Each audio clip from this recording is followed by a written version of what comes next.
तो चलिए आगे बढ़ते हैं बात कन्नौज की, जहां से चुनाव लड़ सकते हैं अखिलेश यादव। सूत्रों के हवाले से बड़ी जानकारी सामने आ रही है। कल नामांकन कर सकते हैं अखिलेश यादव। अभी तेज प्रताप कन्नौज से एसपी उम्मीदवार हैं। देखिए बड़ी जानकारी सामने आ रही है कि कन्नौज से अखिलेश यादव चुनाव लड़ सकते हैं। हालांकि अभी सपा की तरफ से मैदान में उम्मीदवार है, लेकिन बताया जा रहा है कि कल नामांकन दाखिल कर सकते हैं अखिलेश यादव। तो इस पूरी खबर पर ज्यादा जानकारी के साथ लखनऊ से संवाददाता आलोक पांडे हमारे साथ जुड़ रहे हैं। आलोक, इसे जरा समझाइए। एक तरफ तो महागठबंधन एसपी से तेज प्रताप कन्नौज से पहले ही उम्मीदवार हैं। अब सूत्रों के हवाले से खबर है कि अखिलेश भी वहां से उम्मीदवारी ठोकने वाले हैं और कल नामांकन कर सकते हैं। कैसे इस पूरे समीकरण को समझें?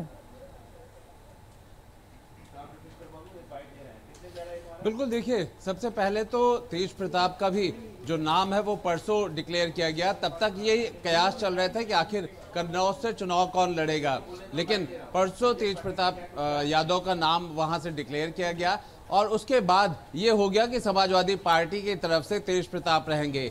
लेकिन जिस तरीके का वहाँ माहौल है, या यूँ कहिए कि जहाँ लोकल जो लीडर्स हैं, जो उनका कहना है कि इस बार अखिलेश यादव को यहाँ से चुनाव लड़ना चाहिए, क्योंकि जो माहौल है और ख़ासतौर पे आसपास की जो सीटें हैं, अगर हम मैनपुरी की सीट की बात करते हैं और जो वहाँ पर अगर कहा जाए यादव बेल्ट, विशेष तौर पर ये माना जाता है कि 4-5 सीटें प्रभावित रहती हैं, हमेशा यादव बेल्ट की वो सीटें मानी जाती है। उस लिहाज से भी अखिलेश यादव का वहां चुनाव लड़ना बेहद महत्वपूर्ण है। और खासतौर पे अखिलेश यादव का जो इस वक्त इंडी अलायंस में अगर हम कद को देखें और उत्तर प्रदेश में उनकी भूमिका को देखें, तो कांग्रेस के साथ उनका जो अलायंस हुआ है उसमें लगातार अखिलेश यादव आगे बढ़ करके इस पूरे अलायंस को लीड कर रहे हैं। तो ऐसे में अगर वो कन्नौज से लड़ते हैं तो आसपास की सीटें मजबूत हो सकती हैं। ये मानना सिर्फ समाजवादी पार्टी का नहीं है, बल्कि जो कांग्रेस के भी लीडर हैं उनका भी है।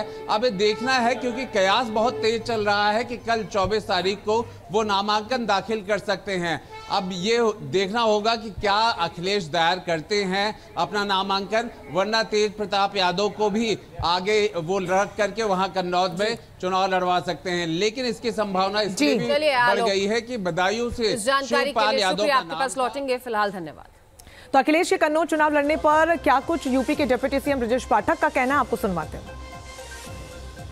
पार्टी दिग्भ्रमित है, उनके पास कोई नीति और एजेंडा नहीं है, कंफ्यूज पार्टी है और आए दिन वो कैंडिडेट अपना बदलते रहते हैं। ये हार की आशंका के चलते हैं और कन्नौज हो या कोई भी सीट हो, भारतीय जनता पार्टी 80 की 80 सीटें जीतेगी। कन्नौज में तो प्रचंड बहुमत के साथ भारतीय जनता पार्टी आ रही है। तो राम कन्नौज हो या और कोई सीट 80 में 80 बीजेपी ही जीतेगी और कन्नौज में तो प्रचंड बहुमत के साथ भारतीय जनता पार्टी पुनः आ रही है।